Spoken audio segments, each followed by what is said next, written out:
اسلامی جمہوریہ پاکستان میں احمدیوں پر ہونے والے دردناک مظالم کی الم انگیز داستان۔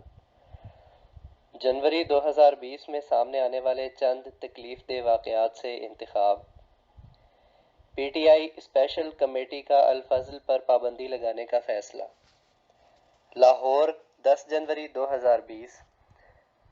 روزنامہ ڈان نے اپنی 10 جنوری 2020 کی اشاعت میں خبر دی کہ وزیر قانون راجہ محمد بشارت کے زیر صدارت اسپیشل کمیٹی 6 نے لیزلے ہیزلٹن کی 2 کتابوں فرسٹ مسلم اور آفٹر دا پروفٹ نیز مظہر الحق کی کتاب اے شارٹ ہسٹری آف اسلام کی اشاعت اور تقسیم پر پابندی کا فیصلہ کیا ہے۔ اسی طرح اس کمیٹی نے روزنامہ الفضل کی اشاعت پر بھی پابندی لگانے کا فیصلہ کیا ہے۔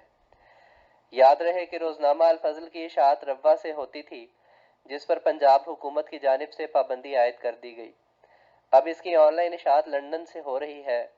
پنجاب اسمبلی کی مذکورہ کمیٹی نے اس پر بھی پابندی لگانے کا فیصلہ کیا ہے۔ یہاں یہ امر قابل ذکر ہے کہ کیا ہی اچھا ہوتا اگر مذکورہ کمیٹی روزنامہ الفضل کے توہین رسالت پر مشتمل مواد کا بھی ذکر کر دیتی، تاکہ ہر ایک کو پتہ چل جاتا کہ یہ فیصلہ کس بنیاد پر کیا گیا ہے، نیز یہ کہ کمیٹی کے زیر نظر توہین رسالت کے مواد کی کیا تعریف ہے۔ یقیناً ایسا کرنے سے یہ بات واضح بھی ہو جانی تھی کہ کمیٹی اپنے فیصلے میں خود مختار ہے یا کسی علماء بورڈ وغیرہ کی مرہون منت۔ اسلام آباد اور ملتان بار ایسوسی ایشنز کا مذہبی تعصب۔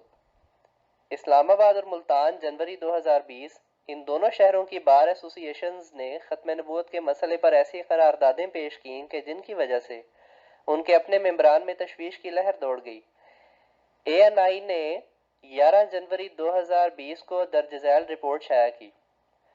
ملتان بار ایسوسی ایشن نے غیر مسلم وکلاء پر الیکشن میں شمولیت پر پابندی عائد کر دی۔ پنجاب، پاکستان، 11 جنوری۔ اے این آئی پاکستان میں اقلیتوں کے ساتھ ناروا سلوک کی ایک تازہ مثال ملتان بار ایسوسی ایشن کی حالیہ قرارداد ہے، جس کے تحت غیر مسلم اور احمدی وکلاء کے بار کونسل کے انتخابات میں شمولیت پر پابندی عائد کر دی گئی ہے۔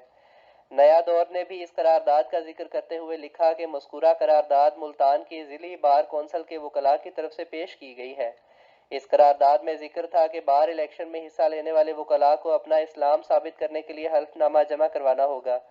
اے این آئی کی رپورٹ میں مزید یہ بھی ذکر تھا کہ پاکستان کو عالمی طور پر اقلیتوں کے ساتھ ناروا سلوک پر اعتراضات کا سامنا کرنا پڑتا ہے۔ یہاں اقلیتوں کو تشدد، ماورائے عدالت قتل، اغوا، ریپ اور زبردستی تبدیلی مذہب جیسے جرائم کا سامنا رہتا ہے۔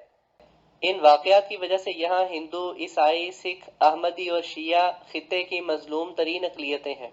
پاکستان میں اقلیتوں کی صورتحال کافی مخدوش ہے۔ یہاں شہریوں اور انتظامیہ کی جانب سے اقلیتوں کے ساتھ مستقل طور پر بدسلوکی اور ناانصافی روا رکھی جاتی ہے۔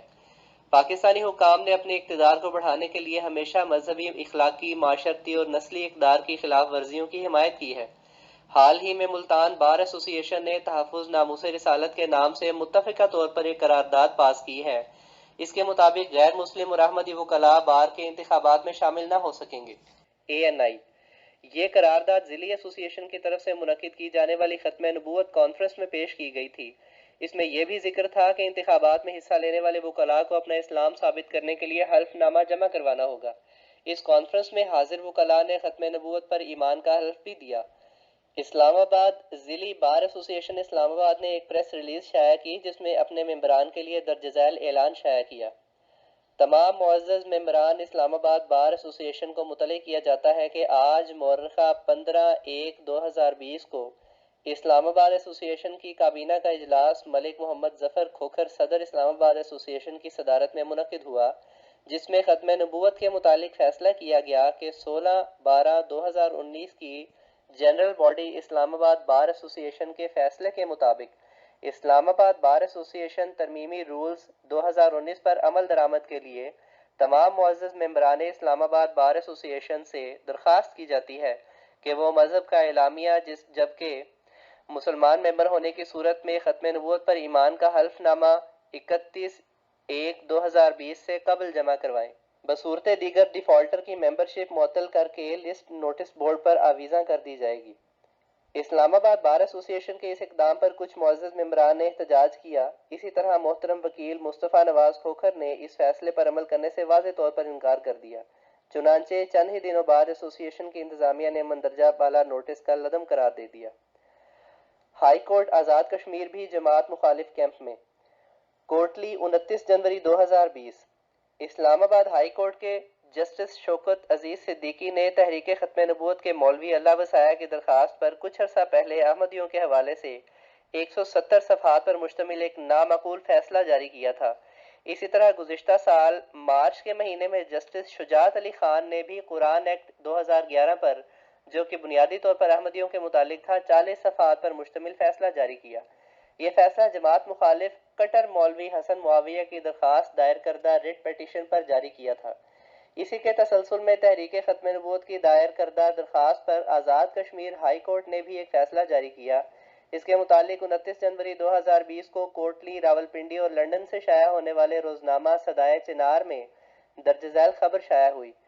عدالت نے تحریک ختم نبوت کی اپیل پر فیصلہ سنا دیا۔ آزاد حکومت کو اسمبلی سے قانون سازی کی ہدایت۔ قادیانیوں سمیت غیر مسلموں کا الگ ریکارڈ بنایا جائے۔ آزاد کشمیر ہائی کورٹ کا حکم۔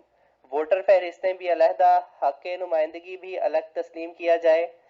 فیصلہ چیف جسٹس اظہر سلیم بابر اور جسٹس شیراز کیانی نے سنایا۔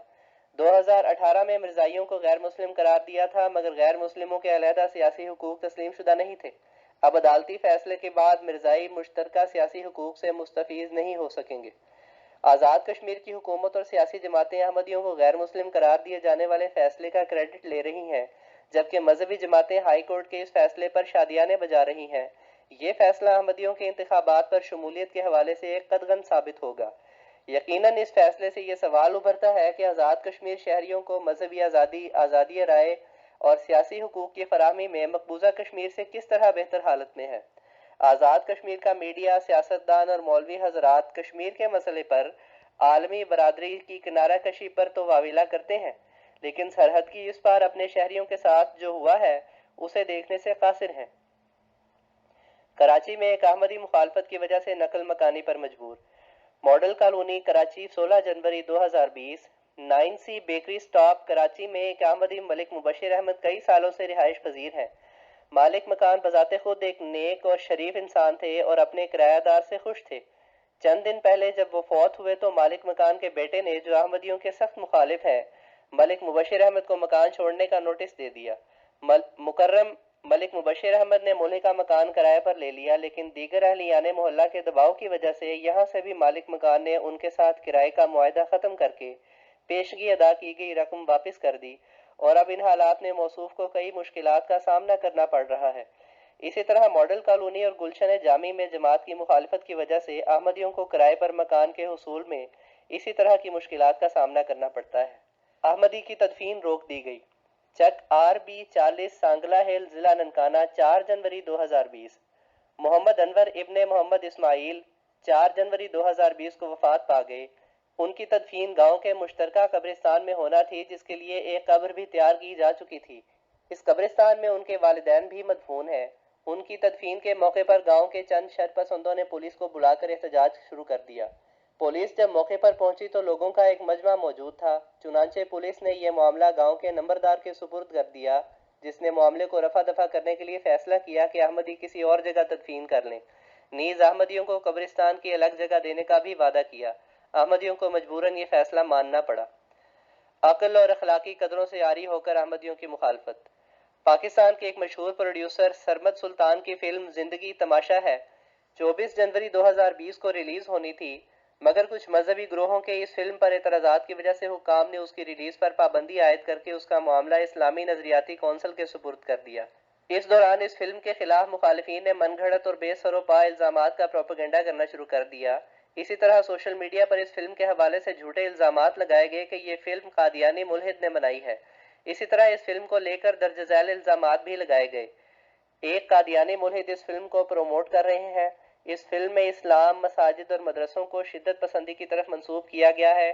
اسی طرح اس میں ایک محفل نعت کی تضحیک کی گئی ہے۔ اس فلم کے ہر سین میں قادیانی ملحدین کے عقائد کا پرچار کیا گیا ہے۔ ہم مطالبہ کرتے ہیں کہ حکومت پاکستان اور پیمرا اس فلم پر پابندی عائد کرے۔ امت مسلمہ سے غیرت کا تقاضا ہے کہ اس پوسٹ کو زیادہ سے زیادہ شیئر کیا جائے۔